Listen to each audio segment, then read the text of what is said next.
So I was in the middle of editing a Zack Snyder video and a Welcome to Derry series video, which I think is a fantastic series. I can't hear you! I'm done being scared! I can't hear you! What? But that's a topic for another time. In this video, we're going to discuss SuperGirl, a trailer that has had a lot of positive feedback to the trailer, and also a subsection of negative feedback from, well, not naming any names of the group. But it's very exciting to be a DC fan at this time, as there's a new established DC universe and newer movies coming out for that universe. And the overall style of the trailer does look very, very cool. I like the overall color aesthetic to it. It very much has a space action adventure to the SuperGirl trailer as well, and also takes a lot of influences from SuperGirl's best story in my opinion, and that is the Woman of Tomorrow storyline. There's a lot of influence from that story in this trailer and also in this movie, where essentially Kara Zor-El had survived the events of Krypton's destruction and had witnessed it as well. Coming to Earth, seeing Kal-El all grown up by the time she gets there, and having many events happening showing that she has not had the interest in being a hero, and her whole story in the Woman of Tomorrow storyline is essentially her discovering the purpose of heroism and learning to live with the fact that her past had happened and moving forward past that past to become a better person for it. It's a very strong storyline for the character, and also makes her a very different type of character from Superman in all the best kind of ways, and makes her more of an interesting character. There's a lot of those aspects that are thrown into this movie. I also like the fact that Krypto is making a return from Superman, so we've already established a connection with his character, and I'm not going to spoil what happens to Krypto in the Woman of Tomorrow storyline, but you can see some shots in the trailer that do lead to a lot of Supergirl's motivations for the story of helping out certain characters in the storyline. And it's also good to see that we're kind of keeping some of the campiness that was from the Superman movie.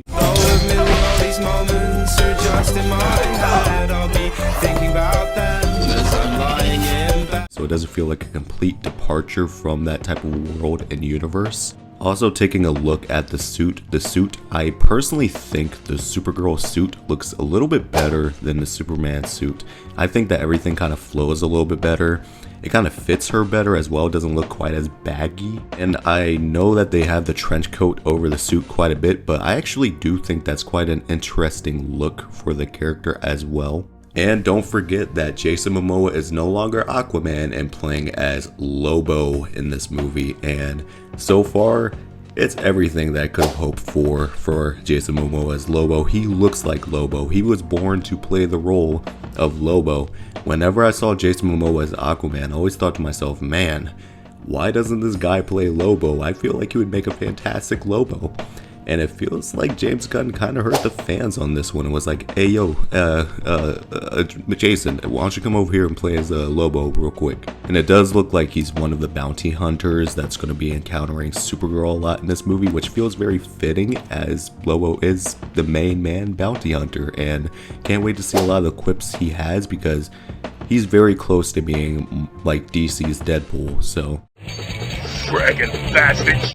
it would be interesting to see what they do with his character. But there is one thing that I am slightly concerned about this Supergirl movie, and it's something that was mentioned by fans, and the more I watch the trailer, the more I kind of see it a lot more, and that is, this really does look like Guardians of the Galaxy with Supergirl in there.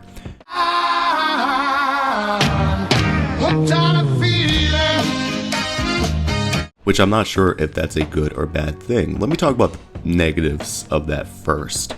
I think that it's a negative in the sense that this is a universe that's being led by James Gunn, so it kind of feels like a lot of his style and look is being led into every single film, which I don't think is something that's entirely necessary, and does kind of go against the word that he gave at the beginning, where he said vision and direction is everything, and he wanted every project to feel different from the other.